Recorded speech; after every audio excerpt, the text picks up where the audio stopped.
Everyone. तो recently central government of India के द्वारा 24 अगस्त 2024 को एक स्कीम है जो कि इंट्रोड्यूस की गई है, जो है यूपीएस, जिसका पूरा नाम है यूनिफाइड पेंशन स्कीम। अब ये स्कीम जो है वो स्पेशली गवर्नमेंट एम्प्लॉयज़ जो है उनके लिए इशू की गई है, जिनसे कि 13 लाख गवर्नमेंट एम्प्लॉयज़ जो है उसको बेनिफिट मिलने वाला है।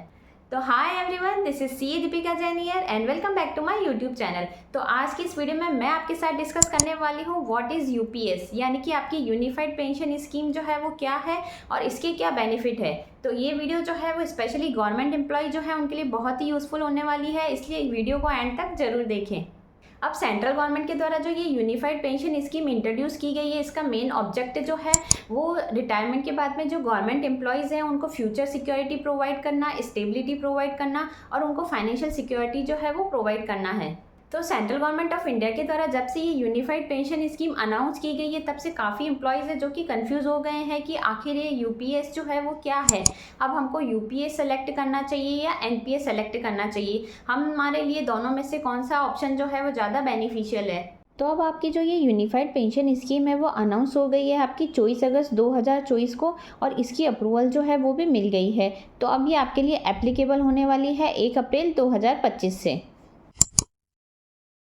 फर्स्ट बेनिफिट है अश्योर्ड पेंशन। तो इसका मतलब ये है कि अगर आपने किसी ऑर्गेनाइजेशन जो है उसमें अगर अपनी सर्विस के 25 साल कंप्लीट कर लिए हैं, तो उस केस में जो गवर्नमेंट है वो आपको पेंशन प्रोवाइड करेगी, और ये जो पेंशन है वो आपको 50% ऑफ द एवरेज बेसिस पे जो है वो प्रोवाइड की जाएगी। तो अब आपके जो एवरेज बेसिस पे है उसकी कैलकुलेशन कैसे की जाएगी, तो उस केस में आपके रिटायरमेंट होने के पिछले 12 महीने की जो सैलरी है उसका एवरेज लिया जाएगा। अब मान लो आपके हर महीने में सैलरी अलग अलग आ रही है, तो पिछले 12 महीने की जो सैलरी उसकी टोटल लगाई जाएगी और उसमें 12 को डिवाइड करके जितनी सैलरी आ रही है वो आपकी कंसिडर की जाएगी, और उस सैलरी का आपको 50% कमीशन जो है वो प्रोवाइड किया जाएगा। तो इसको हम एक एग्जांपल के साथ समझते हैं। अब मान लो मिस्टर राम है जिसकी पिछले महीने की जो सैलरी है वो है 50,000। अब उसकी पिछले 12 महीने की सैलरी जो है वो सेम ही है, तो अगर हम 50 को 12 से मल्टीप्लाई करते हैं तो 6 लाख आता है, और उसको फिर हम 12 में डिवाइड करते हैं तो उसकी मंथली सैलरी जो है वो 50,000 आती है। तो यहाँ पे उसको 50,000 का 50% यानी कि 25,000 रुपये की जो मंथली पेंशन है वो प्रोवाइड की जाएगी।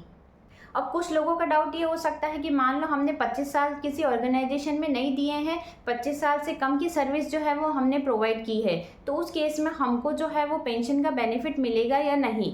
तो जी हाँ, डेफिनेटली मिलेगा। यदि आपने किसी ऑर्गेनाइजेशन में 10 साल से ज़्यादा और 25 साल से कम की सर्विस की है, तो उस केस में आपको जो पेंशन है वो प्रोपोर्शनेट बेसिस पे दिया जाएगा। तो अब आपकी जो पेंशन है वो प्रोपोर्शनेट बेसिस पे कैसे निकाली जाएगी, तो अगर कोई पर्सन 25 साल की सर्विस करता है तो उसको 50% जो है वो पेंशन दी जाती है सैलरी का। तो मतलब कि ये हो गया कि उसको दुगना पेंशन जो है वो रिसीव हो रही है। तो उस केस में मान लो अगर वो 10 साल की सर्विस देता है तो 10 साल का डबल अगर हम करते हैं तो उसको 20% पेंशन दी जाएगी सैलरी की। ऐसे ही अगर मान लो वो 15 साल की सर्विस करता है तो 15 साल का अगर हम डबल करें तो 30% होता है, तो उस केस में उसको लास्ट मंथ की जो सैलरी है उसका जो 30% है पेंशन वो दिया जाएगा। मान लो मिस्टर राम है जिसके द्वारा 15 साल की सर्विस जो है वो प्रोवाइड की जाती है, तो यहाँ पे अगर हम 15 का डबल करते हैं तो 30% पेंशन जो है उसको रिसीव्ड होती है। अब यहाँ पे मिस्टर राम जो है उसकी पिछले महीने की सैलरी मान लो 50,000 है, तो 50,000 का 30% यानी कि उसको 15,000 रुपये पर मंथ पेंशन जो है वो दी जाएगी। तो यानी कि कहने का मतलब ये है कि अगर किसी गवर्नमेंट एम्प्लॉय है जिसके द्वारा 10 साल से ज़्यादा सर्विस प्रोवाइड की जाती है लेकिन 25 साल से कम सर्विस प्रोवाइड की जाती है, तो उस केस में उसको जो पेंशन निकाली जाएगी वो प्रोपोर्शनेट बेसिस पे निकाली जाएगी। नेक्स्ट बेनिफिट है अश्योर्ड मिनिमम पेंशन।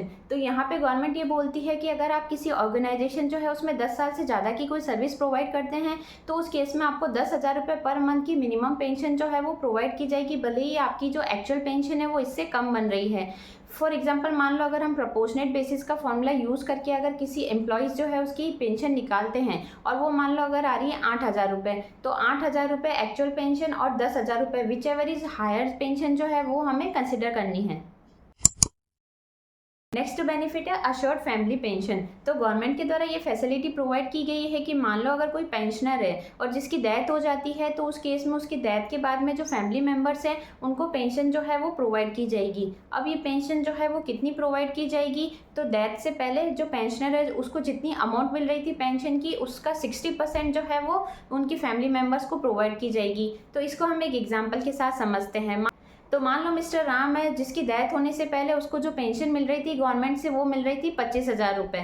तो उस केस में अब उसकी डेथ हो जाती है तो उसके फैमिली मेम्बर्स को 25,000 का 60% यानी कि 15,000 की जो पेंशन है वो प्रोवाइड की जाएगी।